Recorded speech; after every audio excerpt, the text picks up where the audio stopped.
there's a bit of sadness there, the pain and the angst from fan base that still exists in the community. You know, that's the saddest part of it, really. I'd like to find that person and punch them in the throat, actually.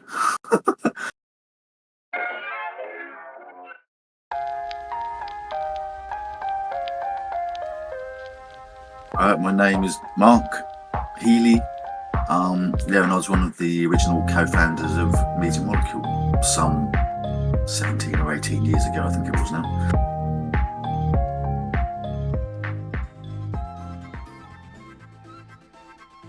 To say there was plans for it would be probably untrue and make us sound like more organised than we really were. That was just a sort of I mean, if my memory serves me right, the Kareem, the art director, he had just done this cool painting that was sort of like a concept painting of a sort of beanstalk, because we sort of had this idea that we wanted to be influenced by various things in culture, and fairy tales was one of them. So Jack and the Beanstalk was like a story that he sort of latched onto, I guess. I don't remember if that creature was in that original concept that he did. I don't think it was. But we decided to sort of have a go at making this sort of beanstalk thing as an early prototype level type thing. And I guess we just thought, well, there needs to be a giant at the top of the beanstalk. That's what the story is. So we should put a giant up there. And I think it was probably Francis that designed that one. It was like a sort of, it's a sort of Francis take on the giant from Jack and the Beanstalk, I suppose. But maybe in our heads we thought, yeah, that would be some kind of boss fight at the end of this level or something like that. But we never moved beyond just making. That was just an animation that I did that in 3D Studio. I seem to remember mostly. It was just a sort of. So it's like a sort of concept animation that was trying to, explore the kind of general look and feel of what we were doing. But it was very early on. I'm sure whoever made it, which I think was Francis, maybe in his head there was that was the centerpiece of the whole game. Who knows?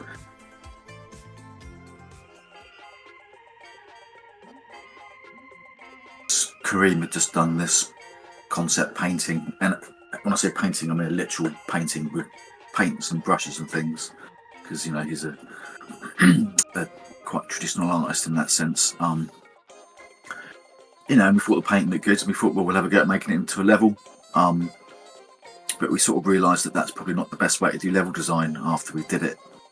As in, it was then we sort of started developing a bit more of a process of like, no, well, let's try and make lots of little sort of motifs that are actually fun, and then we can sort of work out how to construct a level out of that, and not just be completely led by a pretty looking picture or whatever. I mean, there's lots of stuff in that concept that was relevant and still useful, just like the actual, the general use of the sort of craft materials and the sort of scale and all this sort of stuff. But in terms of an actual layout for a level, it wasn't really the best way to design something. That was actually a general design philosophy, I guess, that we kind of honed in on through Media Molecule, and something that we kind of picked up a little bit from the previous company I was at Lionhead Studios, was this idea of, if you're trying to do something kind of original and a bit new, it's quite hard to sort of just plan it all on a piece of paper first and then execute it. You need to sort of just experiment a little bit, really, and for want of a better expression, make it up as you go along until you sort of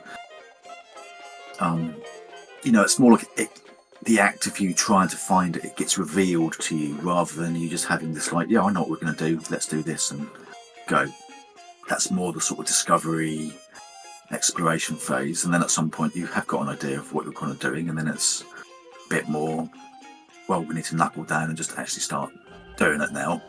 And there's still room within that for the more sort of surprising elements that come at you or whatever. But yeah, that's what I'd call sort of the incubation beginning phase or whatever. It's actually an excellent book that I've been reading by a guy called Vic Rubens. He's like a really famous music producer or whatever. He did this book called The Creative Act, A Way of Being. This is an excellent book, because I'm reading this and I'm just like, yes, He knows. He knows. It just feels very validating because it kind of almost describes exactly, certainly how I like to operate and how Media Molecule operated in the early years. So, but he talks about that sort of phenomena that I'm trying to describe quite badly. It's sort of like the closest thing you could get to a Bible, really.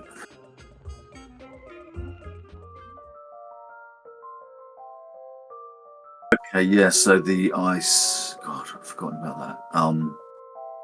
Yeah. So we had a few different types of death, didn't we? We had like the fire and electrocution. Yeah, and ice was just another one that was in the ideas bag, and we did get as far as prototyping it. I think we had like I think the idea was that if you stay on the ice for too long, then you freeze, and you just turn into this block that would sort of, if it was on a slope, it would slide down the thing. And I think you had to shake the controller or something to break out of the ice. I think that's how it worked. And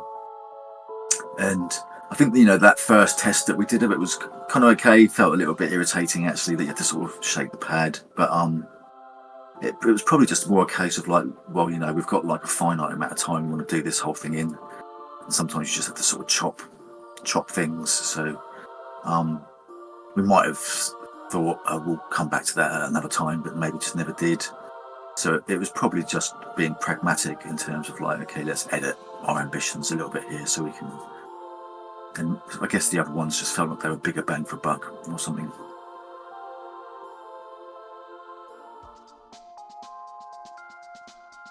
Quite possibly, I don't know. I can't remember that either. The Avalon was that was the dude in the evil Knievel, like he had like an evil Knievel suit and red hair. I think he was always planned to be part of the story as it sort of ended up. But we knew that his character was very sort of egotistical and sort of a bit like God, I'm just getting flashbacks now. So I think the idea, it was kind of an obvious idea that this dude that's like overbearing and kind of can't express how amazing he is for the universe actually turns out to be the baddie or something. That was probably an idea for a little while. I think it was probably Rex Krull, who was like one of the other. He was like sort of graphic, just general design, just a general very creative guy. He did all the stickers and things, but he also contributed lots of ideas. I think it was his idea that the protagonist should be the Hoover dude, the Hoover thing, whatever we called it in the end. And it sort of came from this idea of which is a memory that I could associate with, so it kind of made me laugh. So I loved it as soon as he mentioned it. It was being a kid and like back at home living with your parents and you're in your bedroom trying to concentrate on making your latest masterpiece or whatever, and then someone would turn the Hoover on and start hoovering your room or whatever, and it was just really irritating. So it kind of stemmed from that, I think, and I guess we just thought that's a much cooler idea for a baddie. So yeah, Avalon just became one of the other characters basically, instead of turning out to be the bad guy in the end. I can't remember if we tried to imply that he was the bad guy at some point, just to trick people or something. I can't remember.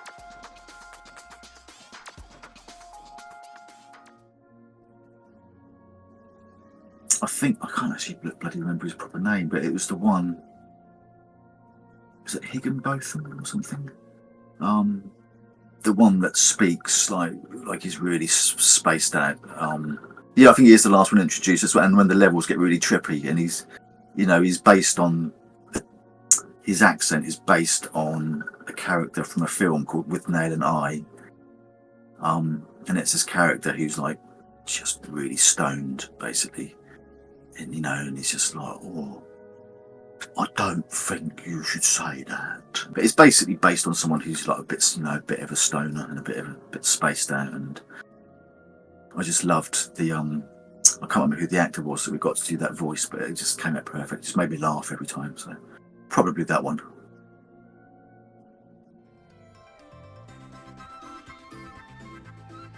I think given the fact that, like you say, LittleBigPlanet is sort of, in its sunset phase, if you like, that's cool that someone carries on the flame, really, and it shows that there was a lot of love for it, doesn't it? So yeah, I can't say anything negative about that at all. I think that's cool. You know, it is a shame that LittleBigPlanet itself is sort of, you know, slowly withering or whatever. But it had a good bloody run though. You know, it's like I said, it was a long time ago, and there can't be that many games that sort of survive various generations. You know, apart from things like Mario, obviously. Yeah, you know, it's mixed feelings. I'm happy that we had that amazing success and that got loved so much. All good things come to an end, they say, don't they? I suppose. But maybe, you know, maybe he'll get revived. Maybe Sackboy will be revived somehow. Who knows?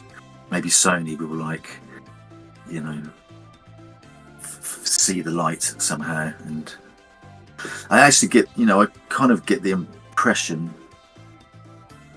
This is, you know, no one's actually said this to me. This is the sort of gut feeling, but I feel like the Astrobot, that feels like a sort of like carrying on the torch of LittleBigPlanet to me. You know, like it's even got similar proportions, for example. But I can imagine that's sort of like taken over from LittleBigPlanet in my mind in terms of filling a hole, if you like. I mean, I know it doesn't have the sort of UGC element or whatever, but in terms of a sort of Sony having a character that feels lovable and cute as opposed to their normal, you know, epic story, highbrow, more serious looking things. I think that's sort of taken that crown in my perception.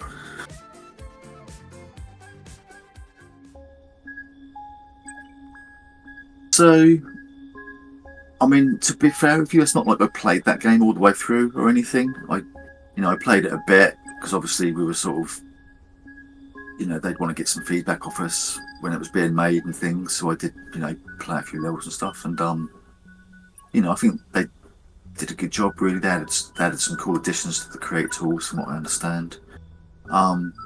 If I'm really honest with you, there was one of the characters that I didn't like very much. That was like a bird character thing. Not so much in terms of what you could do at gameplay wise, but I just thought it looked a bit funny. It looked a bit ill to me, like it had some disease or something. But I was probably too shy to say much about that at the time. But yeah, I mean, you know, it was great that they sort of carried on the torch of LittleBigPlanet for us, really. You know, must have been quite a task to take on with all especially the idea of being backwards compatible and all that. I'm sure it was a massive technical headache for a lot of people at Sumo, but they, you know, they did it somehow. So yeah, you know, it's good. You know, I got great respect for them, for sure. But like I said, I never really got stuck right into the game itself because I was just too busy doing other stuff.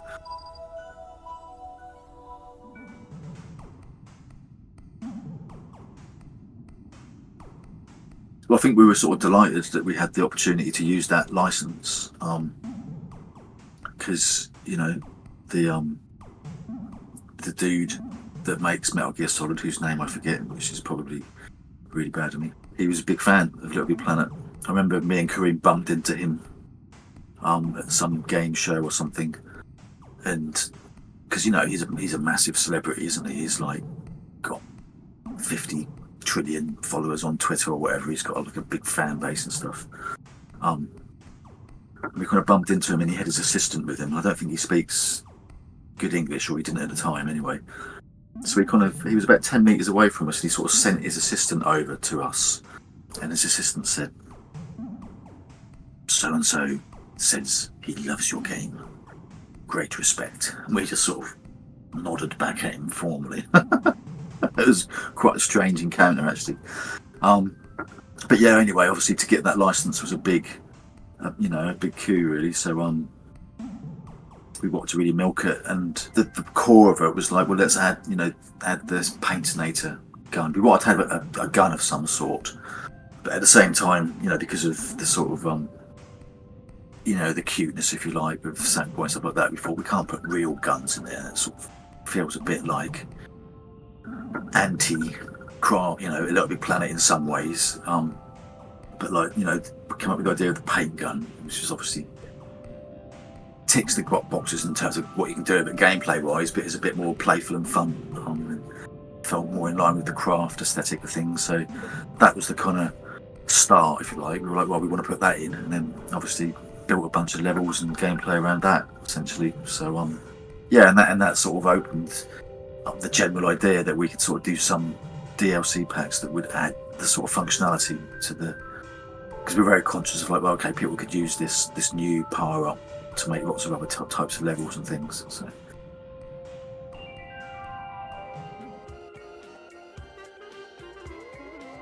I mean, there was a map editor in it anyway that I made, so I can, that's how I made the levels myself. But it wasn't, it wasn't very user friendly. It was all just like obscure key presses and things. And I did start putting a bit of effort into like, I could make that a bit more presentable and give that to people so they could make their own backgrounds and levels and things. But I never got around to finishing that because that was when we were starting Media Molecule, basically, and I was just like, I haven't got time to do that. I need to focus on this new thing that we're doing. So, but what you could do in it though was customize the characters. You could just sort of mix and match the different body parts. But the best part was because all the graphics for one character were just on like one texture sheet, essentially. And I allowed people to just put in their own texture sheets, which they could author in whatever, Photoshop or some random art package. So people would put in like chopped up photographs of themselves and all this kind of thing. That was really popular. There's some of them hilarious. And yeah, I mean, that was partly why we decided, because that feature was actually really popular in Ragdoll Kung Fu, that ability to customise your own characters and things. That was part of what made us adamant that our next game had to really feature this concept of user-generated content, if you like. Obviously, we took it a lot beyond just being able to make your own character, but I would argue that was definitely influential in having that sort of ambition of allowing users to make stuff. Absolutely.